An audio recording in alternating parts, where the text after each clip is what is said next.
Hi అండి. ఇది తిరుపతి వరదాది నగర్ అండి మేము ఉండే ఏరియా. సో మేము ఉండే ఏరియాలో మొత్తం 3 రోడ్స్ ఉన్నాయండి. లైటింగ్ వేసాను 3 రోడ్స్ మొత్తం అంతా. చూడండి, ఈ నుంచి వెళ్తాం కదా స్ట్రైట్గా. చూడండి, ఇట్లా వెళ్ళాక లెఫ్ట్ సైడ్ అట్లనే అయితే అక్కడ పెట్టాను వినాయకుడిని. చూపిస్తా చూడండి, ఇదండి వినాయకుడు అక్కడ పెట్టారు. ఇది వచ్చేసి ఇస్కాన్ టెంపుల్ రోడ్ అనమాట. అర్థం పెట్టారు లైటింగు. ఇది ఒక సెకండ్ రోడ్డు. ఇది రైట్ తీసుకుంటే థర్డ్ అనమాట. ఇది కేటీ రోడ్ వస్తుంది. సో మొత్తం 3 రోడ్స్ పెట్టారండి లైటింగు వరదాది నగర్లో.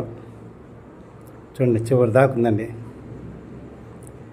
ఇది చాలా బాగా పెట్టారండి. సరే మటుకు గ్రాండ్గా చేశారు. ఇంతవరకు చూడండి, వినాయకుడు చూస్తున్నారు. అండ్ చూడండి మొత్తం డెకరేషన్ ఎలా ఉంది చూడండి. తిరుపతి వరదాది నగర్ వినాయకుడు స్వామి పెట్టిన ఏరియా.